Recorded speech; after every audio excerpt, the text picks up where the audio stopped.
Should old acquaintance be forgot?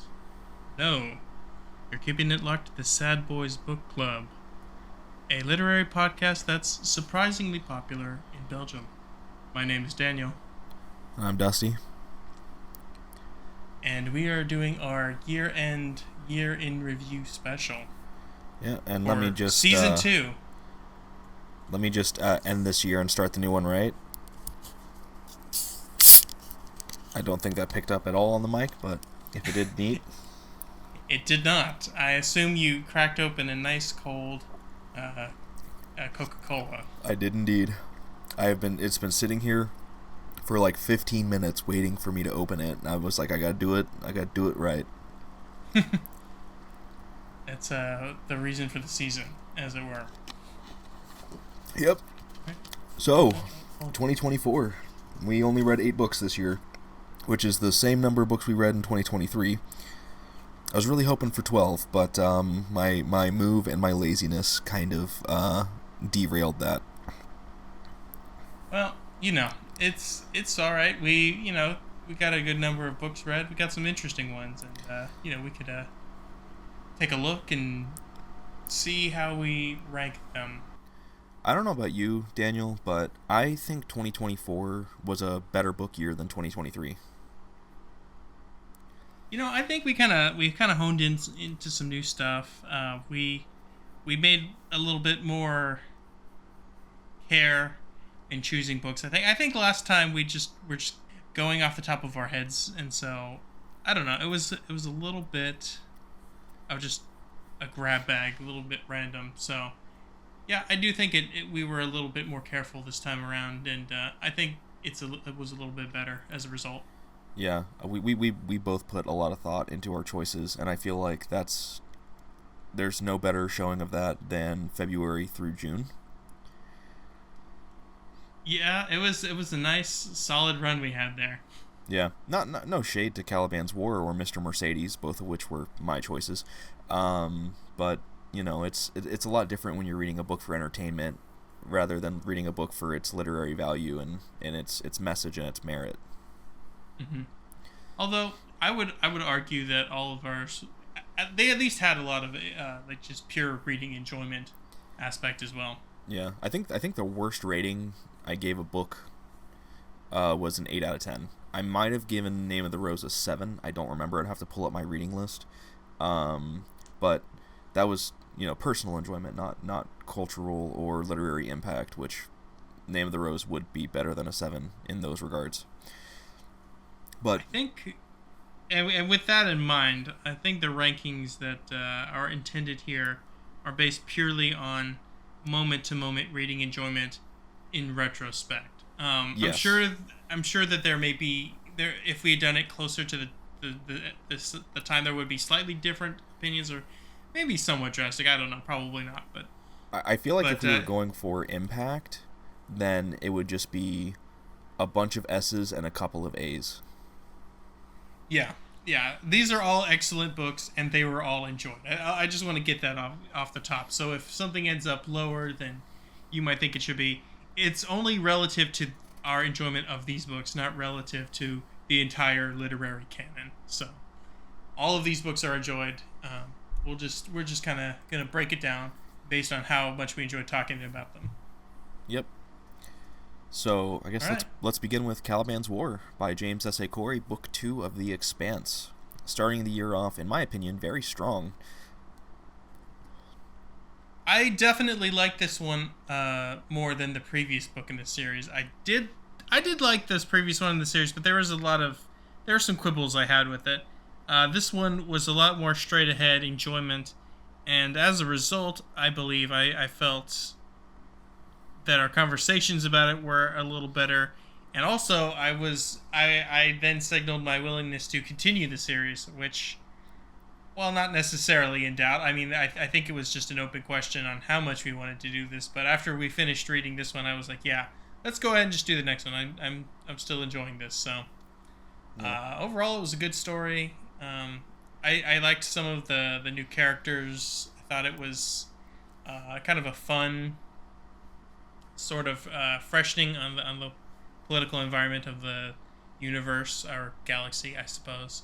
So I don't know. It was really good. Do you have any thoughts that you want to get out about this one? Yeah. I think if I remember correctly, I'm gonna pull up my document with all of my book reading and my rankings and whatnot, because I'm such a weird account taker kind of person. I use Bookly to track all of my stats, my rankings, my reading speeds, my pages read, whatever, all of that good stuff. But then I also have my own personal Google spreadsheet that I've been doing since 2021 that has like all of my books read, pages, genre, rankings, all of that fun stuff. It's because I just love doing things like that because I'm weird. Yeah, so I gave this one a 9 out of 10. If I remember correctly, I gave Leviathan Wakes a 10 out of 10 because that book just really spoke to me. It was everything that I love: sci-fi, character-driven, fun action, all that fun stuff. And Mm-hmm. despite the fact that I might agree with you in saying that Caliban's War might be a better book, better story with better characters, I still gave it a 9 out of 10, and I think it's the same thing that I said in my Well of Ascension review. Go check that out on the YouTube channel. In that it may be a better book, but because I'm no longer new to the series, it's already an established world and established characters. I no longer have that sense of new discovery, so it's almost like the enjoyment factor, despite it being better, is slightly diminished because everything is not new anymore. Does that make sense? Well, it's kind of like there's a base score and then a multiplier. The lack of the novelty decreases the multiplier, so if maybe you get a higher base score, but if the multiplier is lower, you may not end up in the same spot, if that makes sense. See, this is why I always choose you to do these things with, because you are so much better at describing what I'm thinking than I am. That is a really great way of putting it. I appreciate that, but yeah, that. I totally understand how you're feeling though with that. That's happened to me with numerous series and books and TV shows over the years. Yeah. So, yeah, I loved it. I thought it was great. I loved how they continued the already established story that we left off with in Leviathan Wakes. I loved the new characters. Especially, what was it? What was her name? Amasaraya? Yes. It's been a year since I've read this book, so I may be a little fuzzy on some of it. But yeah, she was great. I loved her. She quickly became one of my favorite characters. She's still no Detective Miller, but she is pretty damn close. And yeah, I mean, it just made me even more excited to continue the series. I loved it. It was great. I don't think I'm going to throw it into the S tier because I think that would be giving it, I guess, more credit than it deserves relative to some of the other books that we've read this year. So I'm pretty comfortable personally putting it in the A tier for me. Okay. That's a pretty good score. I'm kind of between there and B. I think I'm gonna put B and then reserve the right to adjust down the line. But I want to make sure I'm setting a baseline so I don't throw everything in A and S like off the rip. Yeah, which I mean, that's for me. It's like I said, sci-fi is my jam. I'm really big into sci-fi fantasy. Anyone who knows me knows I'm a massive Brandon Sanderson fan. If you watch the reviews that I have out, I still have like 3 or 4 more Sanderson reviews I need to record from 2024. It was a big Sanderson year for me. I'm currently reading Words of Radiance. Love it so far, even though I'm only on chapter 2. But I love sci-fi. Big fan of Star Wars. Big fan of what I've seen of Star Trek. I'm not a big Star Trek fan, but what I've seen, I've liked. I love sci-fi, and The Expanse is really scratching that itch for me. So I think I'm a little more easily swayed by it than you are, who might be looking at it a little more objectively than I am.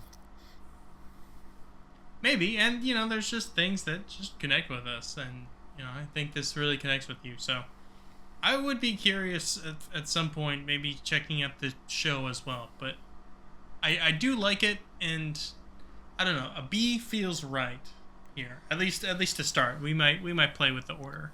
Yeah. As we get into it. Next is Beloved, and before even saying anything, I'm just gonna go ahead and throw this in the S tier. I feel like my personal opinion on it might be closer to an A, but I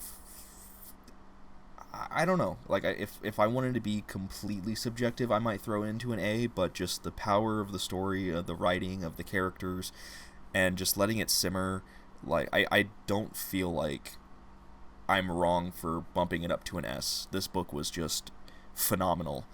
It was, I struggled at times through it. Like, some of it, it did have boring patches, which that's not really, every book has boring patches, but like, just like I said, the strength of the writing, the strength of the characters, just, obviously the message behind it, the way that Toni Morrison so eloquently described such brutality, and just, the positive takeaways from the end of the book of love and life and hope.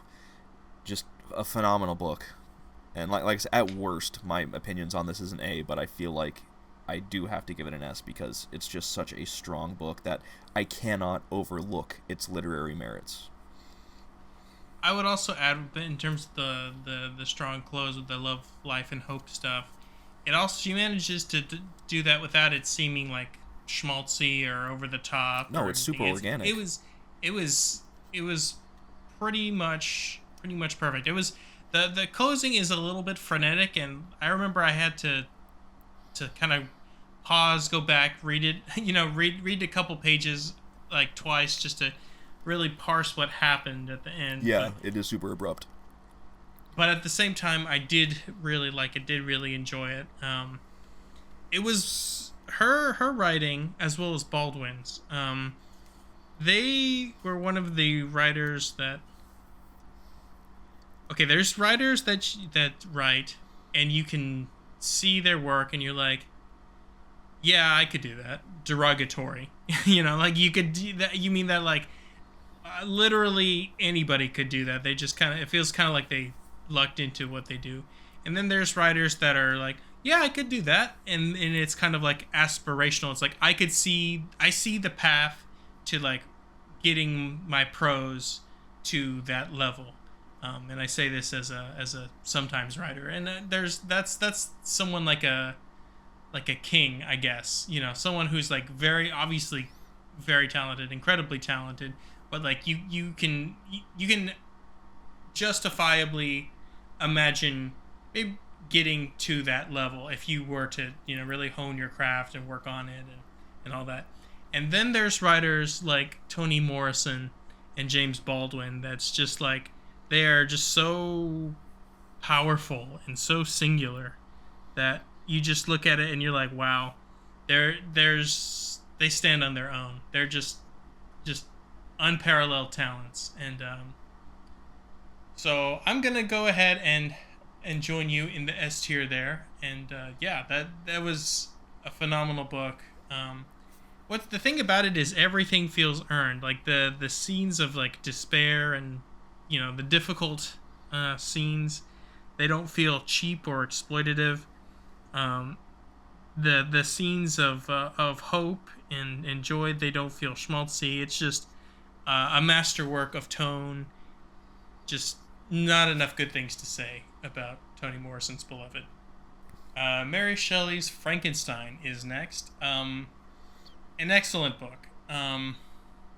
I really enjoyed this book. I think there were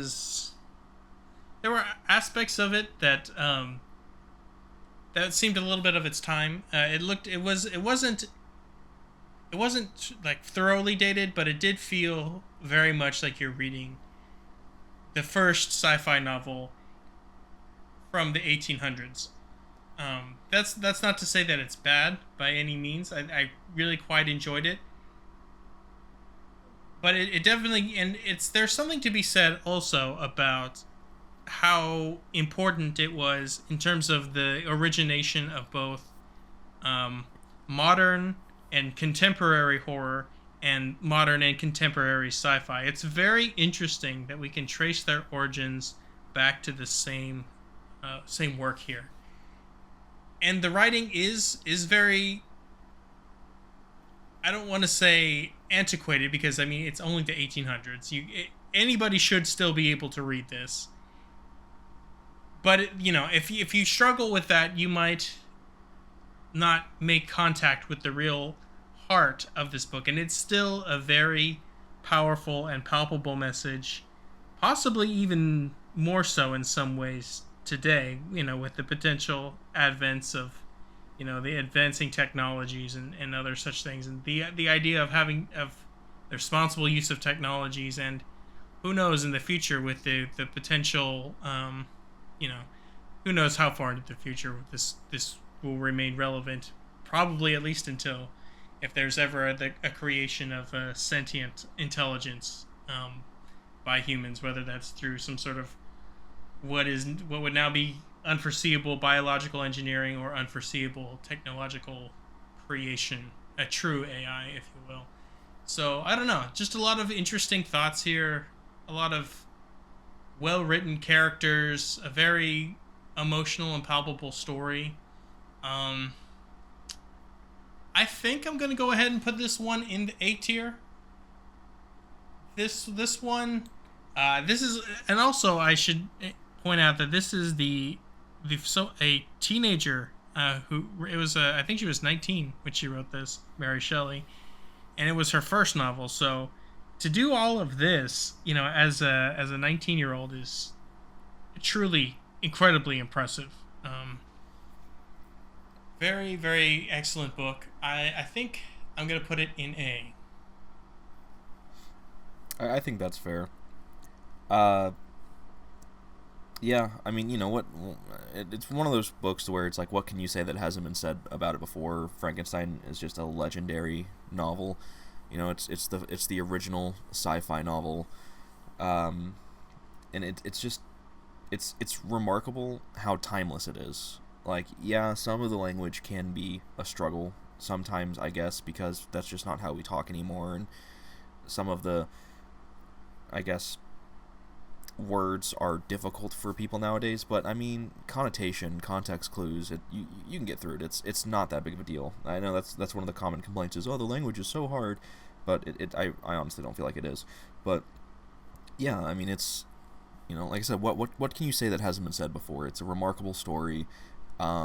Just, yeah, the way that Shelley was able to craft such a deep and emotional and very thought-provoking story at such a young age, it just shows just how incredible of a woman she was, how smart and how talented she was. It's insane. I mean, what more can you say? It's Frankenstein. It's a phenomenal novel. Mary Shelley is extremely talented. This might be one of my more controversial choices today, but I am going to put it in the B tier. I really liked it, but I can't say go as far as to say I loved it. And it's one of those things to where, like I said earlier, if we were going off of the literary merits and, what it meant for literature, it's, all of the impact and all that, it's one of the easiest S ranks that we have today. This and Beloved are probably the easiest S ranks. But in terms of just pure enjoyment factor, I do think I want to mark it down to a B, because I can say I did enjoy Caliban's War more, because that's just my personal preference to fiction.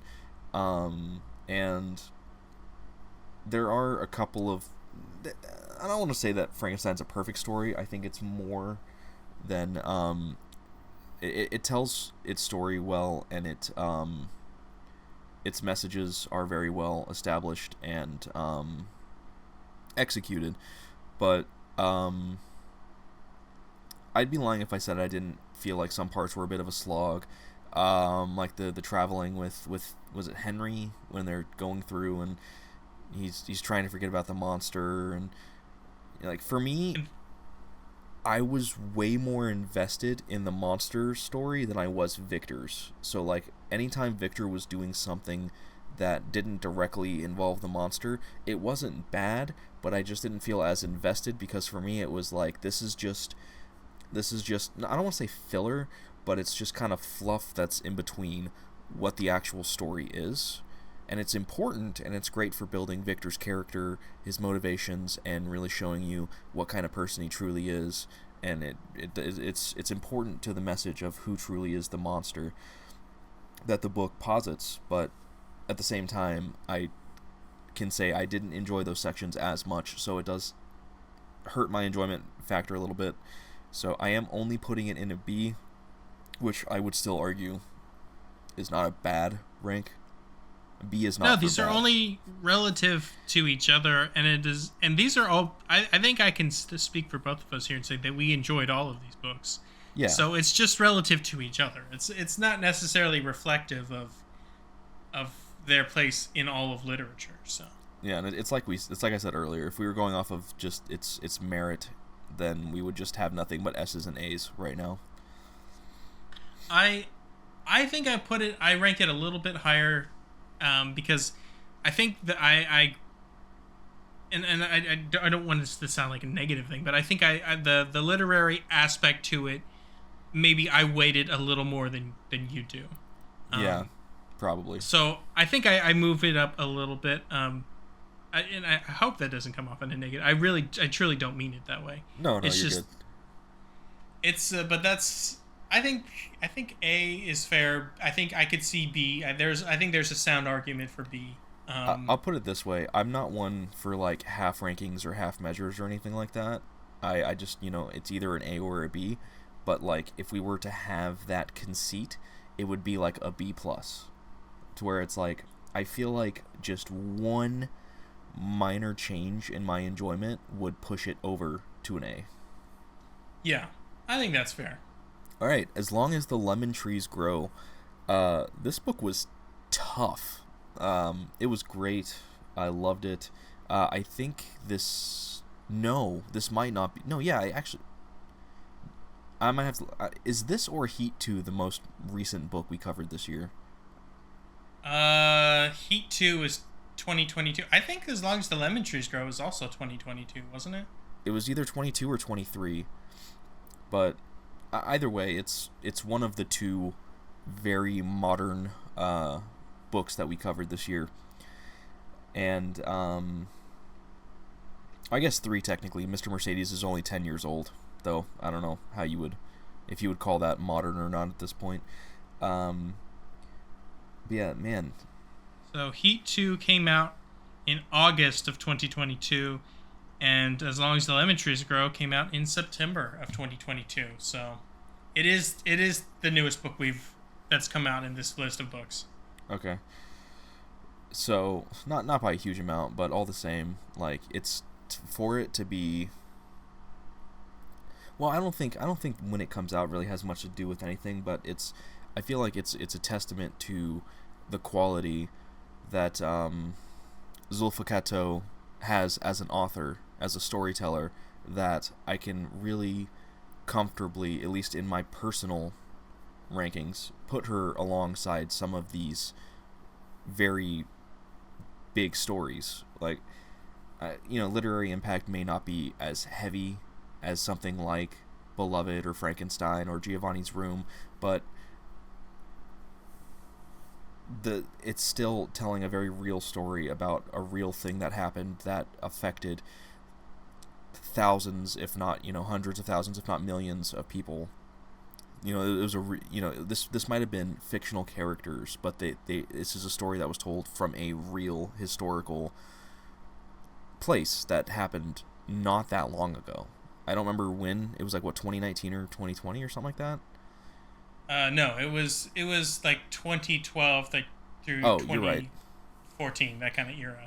Yeah, so maybe a little older than I remembered, but all the same, that's still very, very modern. We still had smartphones, we still had iPads, we still had YouTube. The world. And that was a huge part of the plot, in fact. Yeah, exactly. And like the world as it is today is not substantially different technologically speaking as it was in 2012, to where it's like you can still, even if you weren't around, like if you're a younger reader that may have been a kid at that time, whereas like you and I were already adults by that point, if you were even a kid around that time and you couldn't really remember it when it was happening, you could still read this story and still feel like it's something that happened recently that you can really put your shoes in. You can ground yourself in it, because it really wasn't, all things considered, that long ago. And I don't know, it's so beautifully written. It's I would maybe technically call it a romance. Or at least there's a romantic backdrop in it. There's a coming of age element, there's a romance element, there's is it Bildungsroman? Is that the well, that's coming of age, I think. It's the coming of age, it's the romance, it's a war time novel, it's it's a bunch of different things. So a lot of these books are not necessarily one genre, they are kind of multi-genre. Yeah. And yeah, like I said, it's just so beautifully written. And it I think something that it has in common with Beloved is its message of hope, love, and life.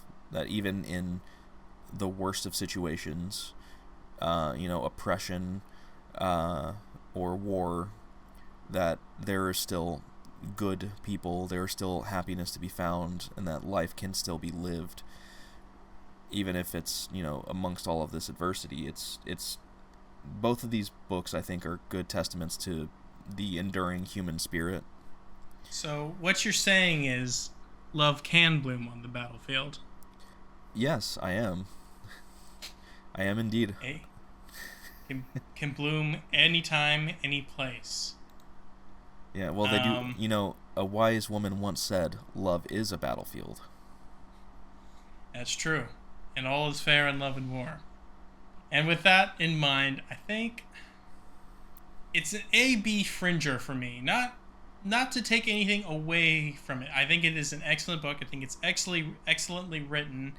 It is high marks in terms of the author, her craft. My little quibble, and it is also YA. That's another one of the things, and I am not a YA kind of guy. But the other aspects of it are so strong, and it's even though it's YA, it's very mature. So I don't take too much off, but I do take a little. So I'm kind of caught between, it feels like soft A or a very strong B. I am temporarily going to put it in B, and I'm gonna see how I feel about it. I reserve the right to bump it up to A, but I'm just gonna put it in B for now. Okay, yeah, I'm gonna put it at currently the back of A for me. For me, it's kind of like the inverse Frankenstein, where I said, just one more thing that was positive for my enjoyment would have bumped it to an A. I would say that this book had that one thing that bumped it to an A for me. In terms, I did appreciate the twist. That I enjoy a book that has a good twist. Yeah, I did see it coming personally, but that does not cheapen it. That does not make it bad. It just, if you see it coming, that means that she kind of did her work. If it's like a true blindside, sometimes those are just kind of cheap. She laid the groundwork, and from the groundwork you were able to get there on your own, and then she executed the payoff, which was you got to see her reaction when her world kind of fell to the ground, and she was able to see what was going on for what it truly was. And as long as you land that, it's okay if it's not like a real blindside. Yeah. So, yeah, I mean, it does not diminish the impact of the twist that I figured it out before it happened. It's all it means is that it's like, oh, okay, I was right. But it's the impact of it, the meaning, and the emotional value of it still exists. Mm-hmm. It does not cheapen it at all. Which I can actually say, I finished back in December. I was doing a mad dash to finish all of my outstanding books before the end of the year, and I ended up finishing 6 books in December. One of them was Scythe by Neal Shusterman. I'm going to really try my hardest to get these reviews out as soon as I can. But it had a similar thing where there was a something that happened, and I'm like, oh, I think this is actually what happened, and I ended up being right. and it was cool. I was like, oh, neat. When I learned that I was right later on in the book, I'm like, oh, awesome, cool. And it wasn't me just being like, oh, Neil Shusterman's super predictable. I can't believe he's such a sloppy writer. It was just me being like, there's something more to this, and I think this is what it is. And then when it finally happens, I'm just like, nice. That was a really, really well done sequence. Like that was cool how he did that. So, once again, predicting something being predictable is not necessarily a bad thing. But no, I just like being unpredictable is not necessarily a good thing. I think it depends on how you land it, and this landed it very well. Yeah, it's the whole Last Jedi argument. If are you subverting expectations because it's a good thing to do, or because you just want to do it for the sake of doing it, or same with M. Night Shyamalan and the twists, the whole meme with that. So it's not about what you're doing; it's about how you're doing it. Yeah, gotta give Kato her credit here. Yeah. Very exciting young writer. Very interested to see what she's got coming up. Yeah, I hope that she keeps going, because she has had such a phenomenal start. Name of the Rose. So this one was one of my choices. I was very adamant about doing this one. This is one that I've been wanting to do since the beginning of the Sad Boys Book Club. It was around the time that I got this. It was my turn to pick, and I think it was around the time that a game called Pentiment came out, and it was on for the PlayStation, which is what was my preferred gaming platform at the time. And it was a game that was created by Obsidian, and specifically by Josh Sawyer of Obsidian, of Fallout New Vegas fame. And so that kind of got me, that was kind of the hook. And it was, as I was reading about it, one of the things that he said was very influential was the Name of the Rose. So from that point, it kind of, I set it into our to be read book, and I think as it was coming out around that time, I think it was just really good fortuitous timing. So as far as the book itself, I really quite enjoyed the book. The first 100 pages are an infamous and intentional. I don't want to quite say slog, but you could say it. I mean, I wouldn't, but I wouldn't fight anybody who does say it. It is an intentional barrier to entry, and I think that's okay. I think art does not always have to be immediately approachable.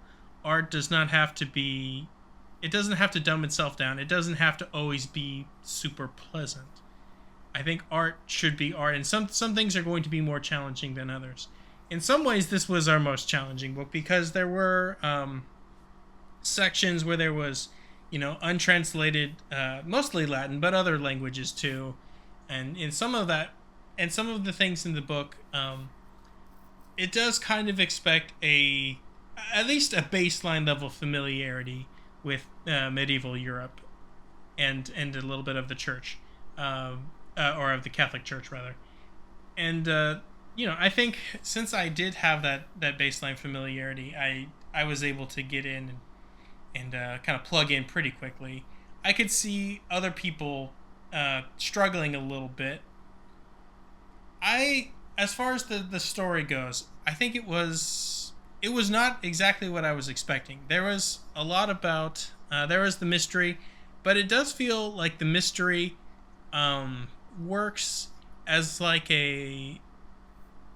I don't want to say an excuse per se, but it does kind of work as almost a framing device for the taking you through the philosophical questions of the novel, which is, things about the nature of faith, what is the nature and function of the church, what should be the function of the church, different things about meaning, things about what happens in these very sort of like restricted societies where there's like not a lot of trust, not a lot of freedom. There's a lot of interesting things, and I think Umberto Eco was kind of interested in that, because one of his very famous works was an essay about fascism and about how you would define fascism and signs of fascism in a country, that kind of thing. And so I think that's kind of one of the things that could color the book a little bit. I really quite enjoyed it. There were aspects of it though that were not as, I think that first 100 pages was pretty tough. And then there's one, pretty lengthy dream sequence which is pretty, I'm sure, very rich in symbolism, and I'm sure that there's some stuff that I missed because I was not really enjoying that very thoroughly. But the parts that hit, they really, really hit. A lot of this has some of the best. I think this is when we kind of came to the conclusion that sometimes dialogue is a combat scene. This has some of the best dialogue-based combat scenes that we've gone through yet. Oh, absolutely. I think I really like this book. It's not without its faults. So I can't put it in the S tier, at least personally. I very much like the book, and I would love to reread it someday. And I look forward to reading other books by Umberto Eco. But I can't, in good conscience, put it in the S tier, at least in terms of enjoyment. In terms of literary merit, it's an easy S. So I think I'm going to put it in A. It is because it has scenes that I outright dislike, and this is an enjoyment-based tier list. I might bump it down to B. It might swap with As Long as the Lemon Trees Grow, possibly. We'll see how it goes, but I'm going to leave it in A for now. All right. C.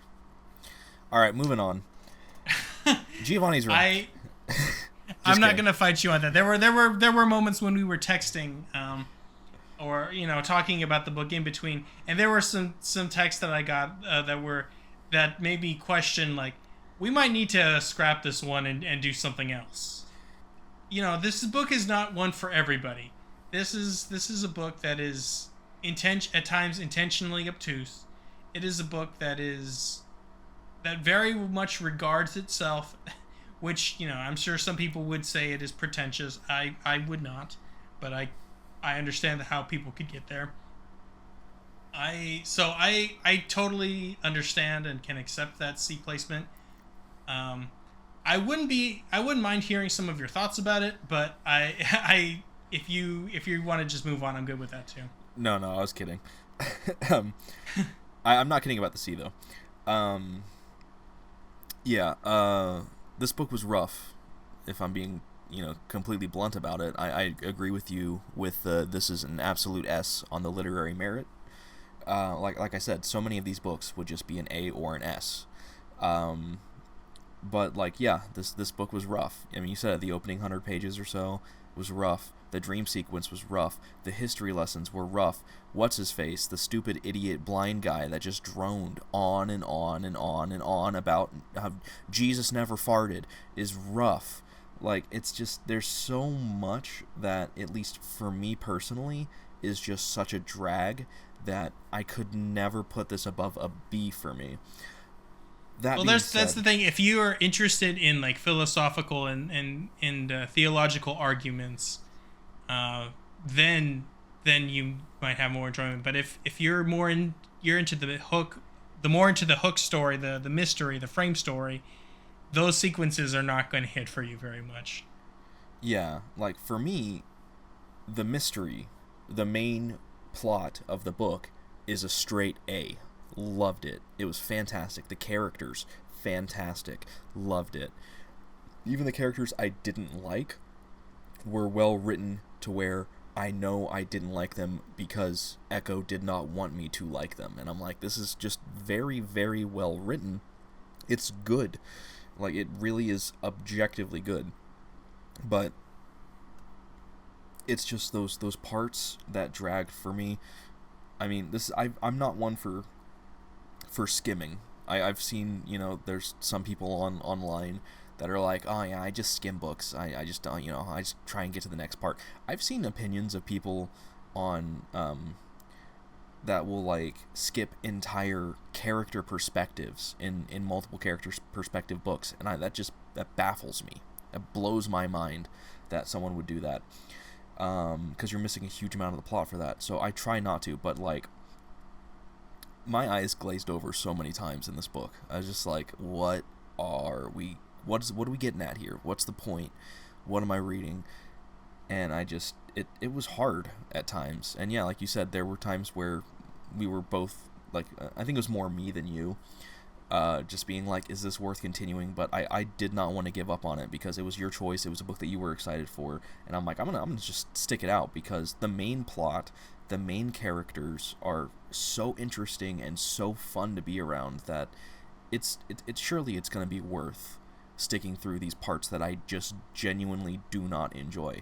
And I think that ended up being true. I do think that the merit of the story itself outweighed the things that I personally didn't like.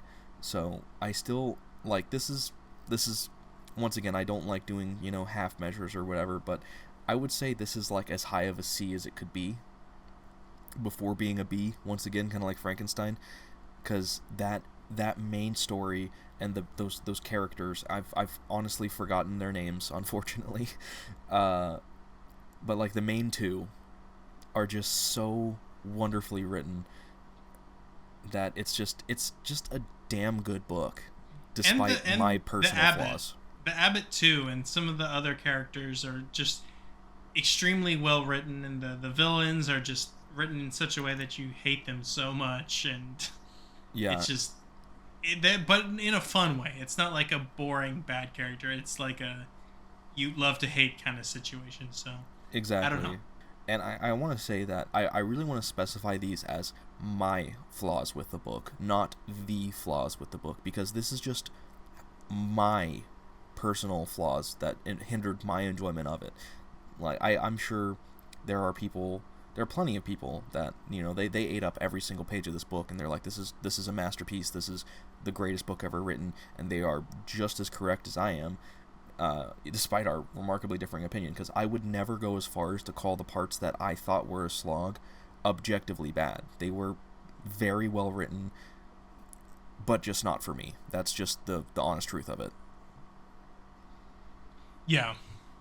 I will never be that good of an author. I will never write a story probably near... I will never write a story near as impactful, near as meaningful, near as just impressive as The Name of the Rose. That's just the truth. Umberto Eco wrote a great book that just only partially clicked for me. Mostly clicked for me. I think that's fair. Like I said, I think it's okay for some work to not be for everybody. I mean, I think it's okay to have like a specific idea in mind when you're writing it and not try to broaden it or make or water down your idea. I think there's a lot to be said for that. So, but at the same time, when you do that, you have to accept that there are people that are not going to click with it. They're going to be, and they're going to take one of two roads. They're going to take a sensible road, which is maybe, let's say 30 or 40% of people, and they're going to be like, okay, I see what he's going for. It's really interesting and well done, but it's not for me. And then there's the 60 to 70% of people that are going to be like, I do not like it. It doesn't work for me. Therefore, bad. Yeah. They can't see the objectivity of it. And that's a shame, but that's the risk you run. And I appreciate an artist that knows that going in and actually moves forward despite it. So yeah, I think that's enough about that book, though. We got a few more to go, and going a little longer on time than I was expecting. So yeah, we're pretty wordy. Giovanni's Room, good book. I liked it. It was very short, a nice, easy, quick read, which I think was really good at the time, because I was starting to get a little slogged from my own personal read as well, which is my fault. So having something that was a nice, easy, quick read really helped. Not to diminish, the book itself. It was a phenomenal book. Like, it did not need any more pages. Its brevity is part of what makes it so well written. It's just Yeah. like every aspect of it, every sentence, every word is just perfectly placed to elicit huge literary effect and emotional effect. Just perfect gems of writing coming off of Baldwin. This is the most well written book that we've read for the series so far, in my opinion. I think I would agree with that. Yeah, James Baldwin definitely went to the school of quality over quantity because, yeah, it's just every single page is used to its absolute fullest. And yeah, it's just a good book. It's a sad book. I wouldn't call it near as devastating as Long as the Lemon Trees Grow or Beloved, but damn, it gets close at times. It really does. Um, but yeah, it's just a good book. I don't know what else to really say about it other than it's just a good book. James Baldwin, like you said, probably in both of our opinions, the best written book we've read this year. He just did such a great job with it. I will go so far as to say in my life. I would have to really think about that, but I'm not going to say best, but I'm going to say one of. I think I could safely say one of. If I had to really think about it, I could probably figure out what I think the objectively best written book is, but I know just going off of the top of my head right now, not really giving it a lot of thought, I would say it's probably up there for best written book with something like The Things They Carried in 1984. Just to name a couple for me personally. For me, it's safely easy top 10, safely top 5, and in the contention for top 1. Yeah, that's probably fair for me as well. I have not read the most amount of highest quality literature you're ever going to find on a shelf. Most of what I have that might fall under that category was, school assigned back in the day. But and honestly, that's okay. That's why they do it. That's why it's important that I think it's important that people get a good gist and good read broadly of good books, in addition to reading just pure pleasure stuff. Well, not to get super topical, but we'll see how true that stays. It's already been happening for the last couple of years. You can't go into most schools and find a copy of To Kill a Mockingbird or 1984 or Grapes of Wrath. Hell, you can't even find something like, I think, Junie B. Jones even in some. It's like, I don't know. I feel like the whole, I don't agree with book banning. Period. It doesn't matter what book it is. You shouldn't ban Twilight from school libraries. I think Twilight is a terrible book. I've read it 2 or 3 times. I think it's a terrible book. I think it's awful. I think Colleen Hoover is the worst author of the modern era. I'm being probably hyperbolic, but I think Colleen Hoover is the worst author of the modern era. I don't think her books should be banned. I don't think they should be read, but I think you should have access to them. So, I don't agree with book banning at all, period, but it's just ridiculous how it is. So, like, you're not going to find Giovanni's Room in a school library because, it has homosexuality in it, and you should be thinking about the children. Fuck you. No, it's an important book that's not about homosexuality. It's about humans. It's about, the woes of I don't want to say star-crossed lovers. I don't know if that's necessarily apt for Giovanni's Room specifically, but like if you boil it down to it's just about a bunch of gay dudes, 1, you've missed the point. 2, you're an asshole, and 3, you should read the book. You should just read the book instead of just saying stupid opinions like that. And so, but you won't find Giovanni's Room in a school library. You probably won't find Lemon Trees in a school library. You definitely won't find. You won't find Beloved. No way, because it has the remarkably audacious thing of pointing a picture at an awful period of time in American history, and God forbid we put a spotlight on one of the biggest mistakes of American history so that we can understand it and never do it again. So, I think I lost my point, other than book banning is stupid.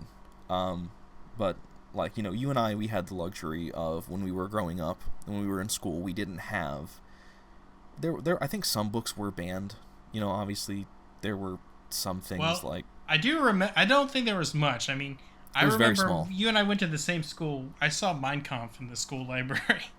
Yeah, So I have no interest in that book. I don't care what Hitler had to say. I don't care. I don't want to learn it just to understand the man more. He was a terrible person, and I'll leave it at that. But hey, if you want to read it, go for it.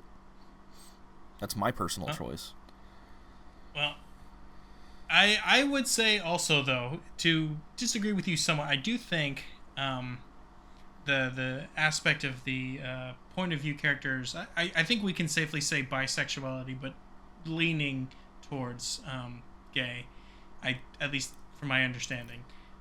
At the very And I least, guess it also was in Giovanni, I think he was bi, but like 80-20, like leaning homosexual. If yeah. I At the very least, it was surrounding a gay relationship. And I think that does play a part of it.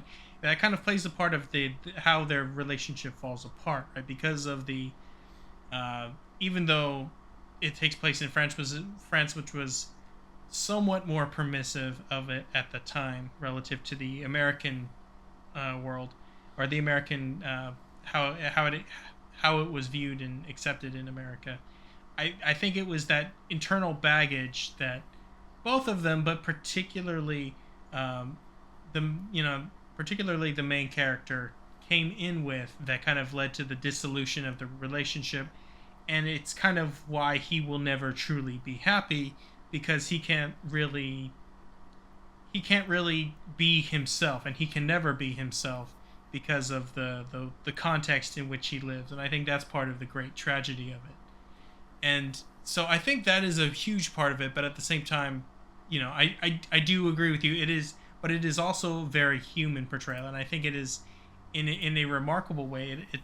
To, especially for that time period, to portray people in the LGBTQ plus community, in such a, like, a very human way, and rather than as just in a very negative light, I think is a remarkable achievement in and of itself. Yeah, yeah, because this book released in, what was it, the 50s or 60s? It was, I want to say it was like 56. Yeah, and so yeah, that was, not only was that one of the low points in history, in recent history, for LGBT anything, like, relations, opinions, whatever. It was also another low point in Tolerance of anything outside of the white Christian norm.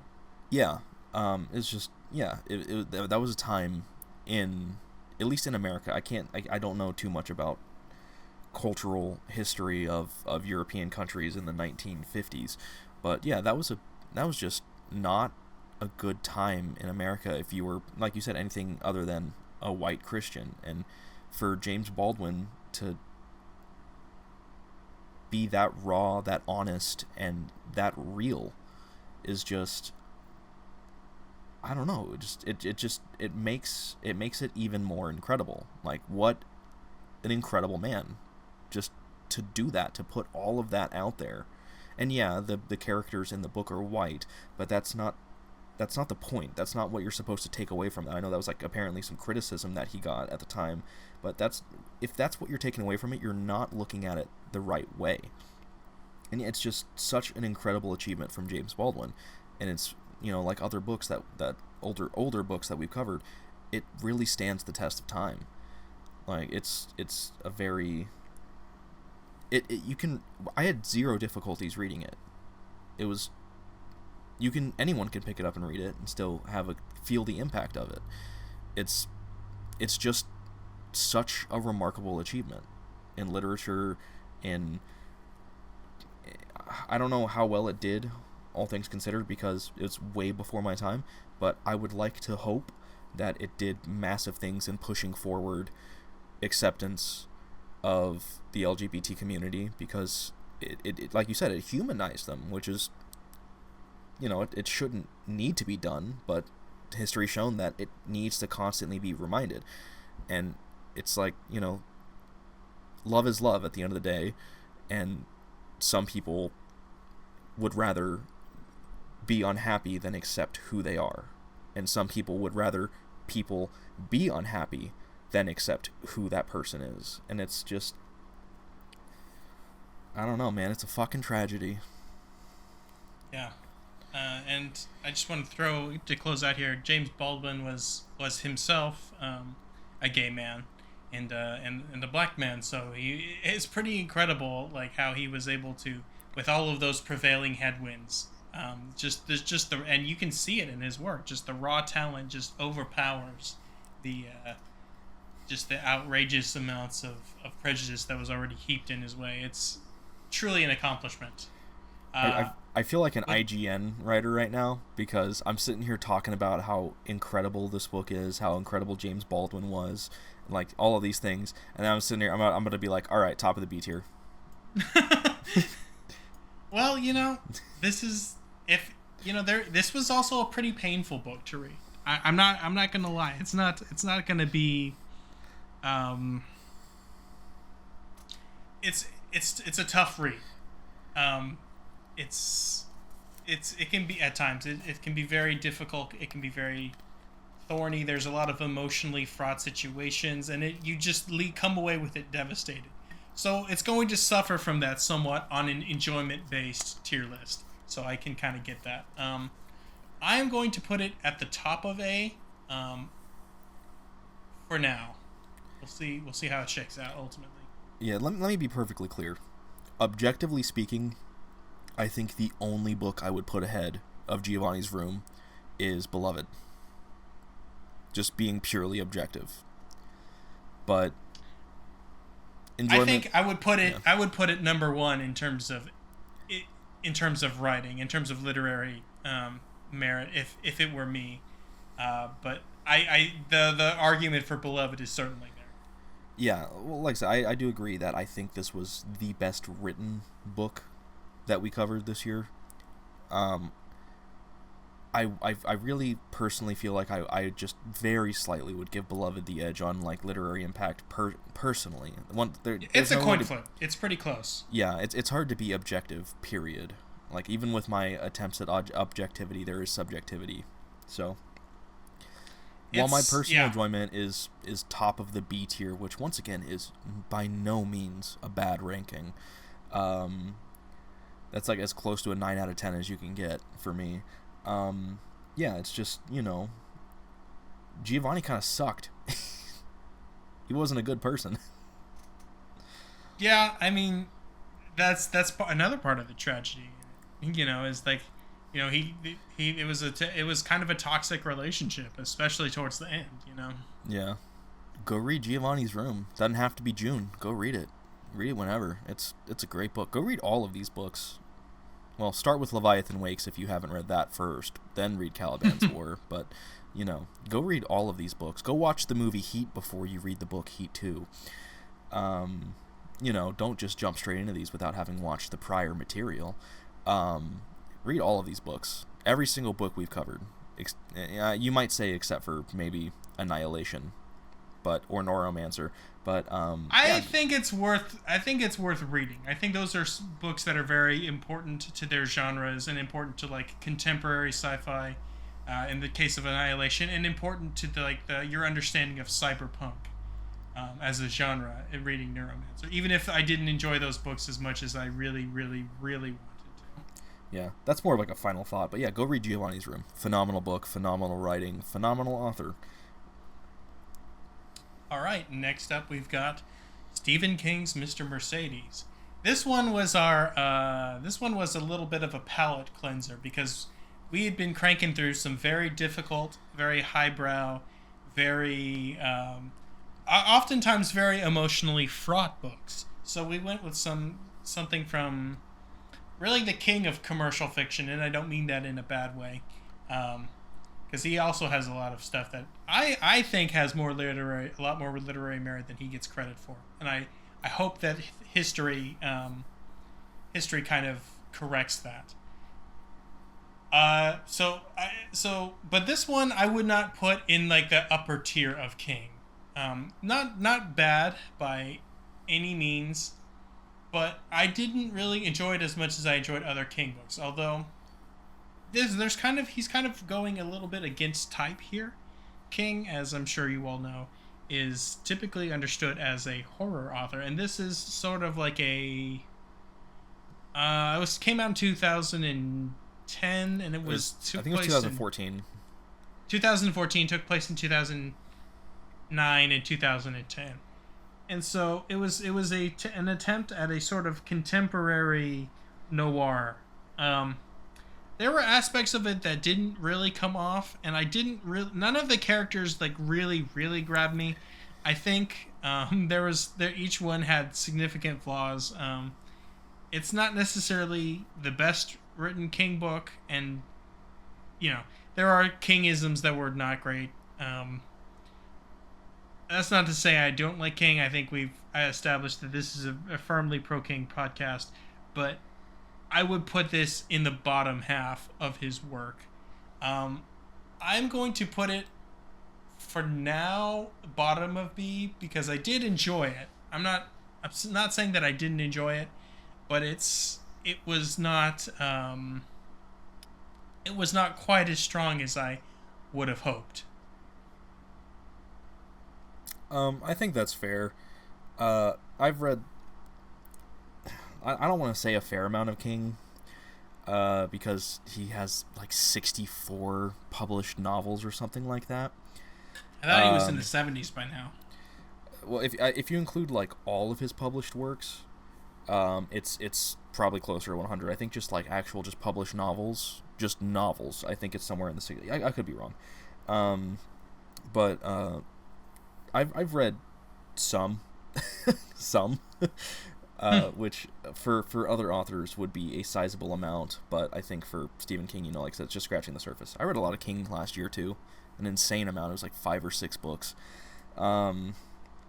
Yeah, I would put this personally on like the lower end of King for me, which is still really high. I enjoyed it. It was fun. Like you said, it was a palate cleanser. It was really nice to read a. Given the what happens in this book, it's really weird calling it this, but a fun book. Some of the things that happens in it are something. They're pretty dark at times. I mean, King has a little bit of he loves a little bit of the dark fiction, kind of thing. Yeah, and just like I said, it was a palate cleanser. It was fiction that was made purely for the purposes of entertainment rather than a broader message or statement or whatever, which I don't know, Stephen King might maybe disagree with that statement, and I don't mean that as derogatory.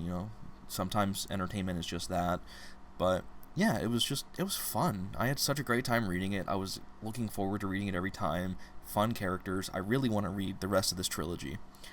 I think it's really cool, and yeah. I will say I am vaguely interested in where Holly is going. I think that was the strongest aspect of it.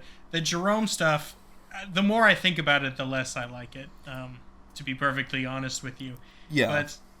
But the Holly kind of coming out of her shell and kind of reclaiming her life as a 40-year-old woman is actually kind of interesting and kind of, I don't want to say subversive really, but it is kind of empowering in a way to I'm sure, especially to people that have, they've lived a significant portion of their life in a way that they really did not want to, and then to kind of have that ability to come into your own really at any point. It's not too late. There is something there, and that's pretty good. So I'm kind of curious where she's going. Bill Hodges, I was just kind of lukewarm on. Jerome did not like how he was written. And the character, Brady, man, that was really well written, though. I got to give King that. He really captures a certain type of, like, internet poisoned, far right, insane. Like, he wrote one of the best incel type characters before even most people knew that phrase, and I think it was really a strongly written King villain. But the book as a whole was not my favorite of either King's work or the stuff we did this year. But again, by no means bad. Yeah, I very much enjoyed it. I thought it was a good book. I would recommend it if you're into that sort of thing. If you're a true King head, yes. If you're like dipping your toe, no. If you're, I think that's a good way to put it. Yeah, no, so I'm pretty safely, for me, putting it, I'm going to put it mid B for now. I think I probably enjoyed it reading it more than reading Giovanni's Room, mostly because of just, the lighter material, but I think I'm going to put it firmly between Giovanni's Room and Frankenstein for now. Okay. But, yeah, unless you have anything else, let's round this out with Heat 2, the book that is freshest in my mind. Yeah, let's go. Heat 2, cool book. Liked it. I'm gonna maybe I don't think this is gonna be that controversial and say I liked the first film more. I liked it. Chris No, was. I mean the first film is one of the great movies of all time, and this was a good book. Yeah, you're not gonna get greatest to good is it's not winning that comparison. Yeah, and that's fair. It was a good book. And I enjoyed it a lot. Chris was always one of my favorite characters in the film. I think it's kind of hard to beat Macaulay personally, because it's De Niro, dude.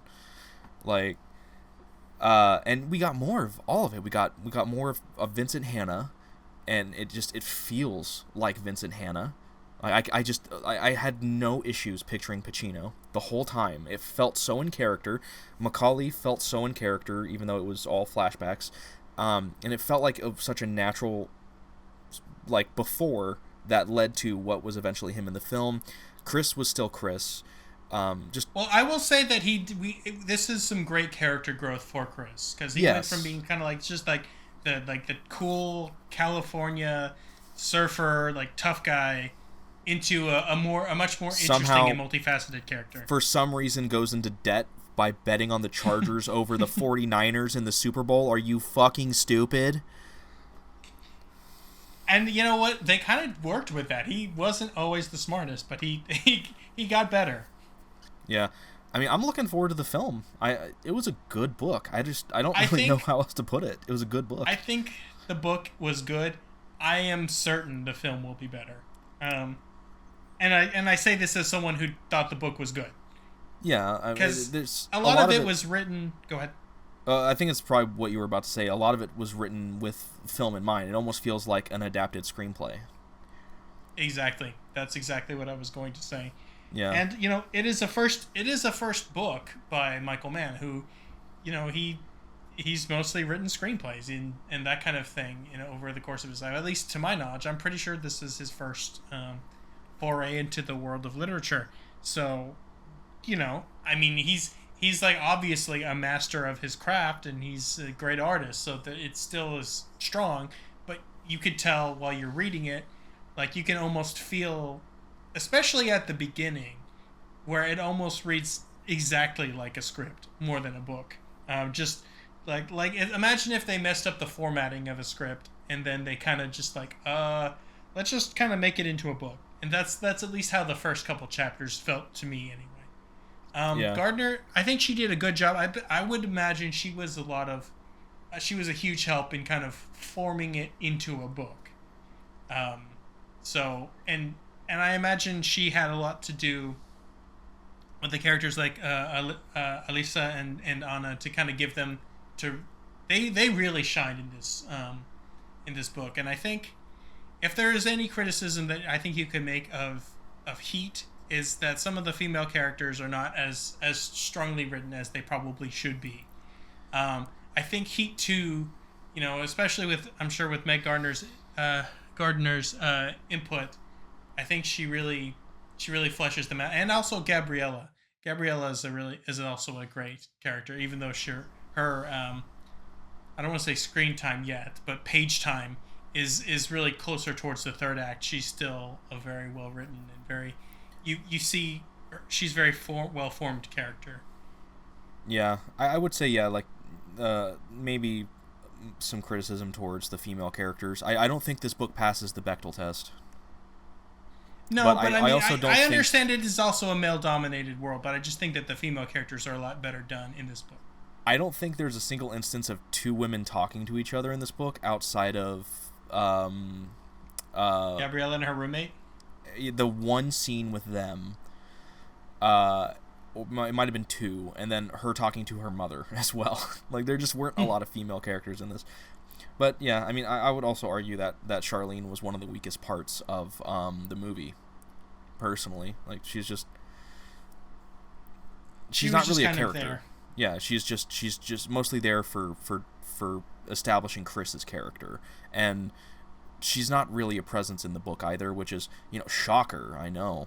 Well, I mean, they had a really interesting sequence in Las Vegas in 1988 that did kind of establish her, and then her conversations with Chris that were uncomfortable, but showed that how she's changed and how she's kind of matured over the years, and the compromises that she's had to deal with as a result of Chris's choices. I think that she's a lot more well done. I think the characters of Elisa and Anna, they're very strong, and they're making things happen just as much as other characters are, the male characters. So I think that really builds on that. I think the central plot, it feels a little looser, like whereas the other Heat one was like a Swiss watch, so to say. It was just like perfect, it was compact, it was dense. This one feels a little bit looser. So I would think during the film they're going to condense a lot of it, and maybe that'll kind of even out some of the pacing things. But then again, there's also kind of things that are in the inverse, where some things seem, especially in Chris's, like from the 96 time jump to the 2000, the time jump from 1996 to 2000, it kind of feels like certain things are elided that would be better shown, at least from my perspective. So, I'm still going to put this in A, and but it sounds like I'm being more critical of it than other books I've put in A. That's mostly just because it's something that I've read very recently, and so its faults are more present in mine. I imagine with time, some of these things will be worn away, and I will be left with a very strong positive, only the strong positives that this book carries. Yeah. Like I said, good book. I enjoyed it. I'm going to put it, once again, kind of firmly in the middle of B tier, in between Mr. Mercedes and Frankenstein. It was good. I liked it. I don't really have much negative to say about it, but I also don't have like a huge amount of glowing praise at the same time. It was a good book. It was a solid 8 out of 10 novel. I'm putting it at the bottom of A, because for similar things, it's like it's a good novel that I expect will be a great movie, and of course the first one was an excellent movie. So it's really tough to do a legacy sequel, particularly you're doing a legacy sequel of a film as a book. That's really a tall order. I feel pretty good about putting it in A, though, the bottom of A. There's a lot of really great character writing. It was all very believable. There was clearly a lot of research done into the book, to get all of these things right. It's an excellent effort. I feel comfortable putting it at the bottom of A, though. Yeah. That's it. We did it. We made it through. All right. Do you want to go ahead and recap yours? Yeah, because we can't see each other's, even though, and anyone that's watching this on YouTube, apologies for anyone watching this on, or listening to this on audio-only devices, because that's why I figured it would be good to just do a little recap. Yeah, it would be good to get this, because we don't have the visual for anyone other than YouTube. My S tier is Beloved. My A tier is Caliban's War and As Long as the Lemon Trees Go. My B tier is Giovanni's Room, Mr. Mercedes, Heat 2, and Frankenstein, and then my C tier is The Name of the Rose. All right. I'm going to start from the bottom. Mr. Mercedes, Caliban's War, and As Long as the Lemon Trees Grow are in B. In A, we have Heat 2, Frankenstein, The Name of the Rose, and Giovanni's Room, and topping the list at S, we have Toni Morrison's Beloved. Yeah, that's solid. I mean, that's solid. Yeah, it's really good. I quite enjoyed this year. I think I agree with you that this was a stronger year than the first. Yeah, I fully agree with that. I don't think, objectively speaking, there was a single bad book this year. I think subjectively speaking, there wasn't a single bad book this year. I know I gave Name of the Rose a C, but I'm one of those people to where C is still a passing grade, like for me. And I think I gave it an 8 out of 10 when we read it. I think I'm closer to a 7 than like a 9, I guess, if you want to have that comparison. But like for me personally, a 5 out of 10 is like a super average book. If you at least if I give you at least a 6 out of 10, then that means it's a good book, or at least an okay book. That for my personal rankings. So for me, 5 is just so middle of the road, nothing really good, nothing really bad. So for me, even with the C tier, with The Name of the Rose, I gave that book an 8. I don't really know what else I don't think I gave any book on this list less than an 8. I think Beloved, I didn't rank Beloved. I thought that book did not deserve a score out of 10 because I didn't feel like it was appropriate to rank that book. But I think Caliban's War was a 9, Lemon Trees was a 9. I think everything I have on the B tier was an 8, and then Name of the Rose was also an 8. I had a very 8 out of 10 year. Even if you look at the other books, I read, depending on your point of view, either 25 or 27 books this year. It's probably really 25 because 2 of those are 19-page short stories from Brandon Sanderson. So I probably wouldn't count those as books because cumulatively they're 38 pages. But so if we won't, I read 25 books this year, and I think most of those books I gave an 8 out of 10. I mean, that's a good year. Yeah. But I think that'll get it for us. Thank you for listening to not only to this episode, but continuing to listen to the Sad Boys Book Club. I'm very excited to see where we go this year. Once again, I'm Daniel. I'm Dusty. And we'll see you next time. Yep. Go read all these books.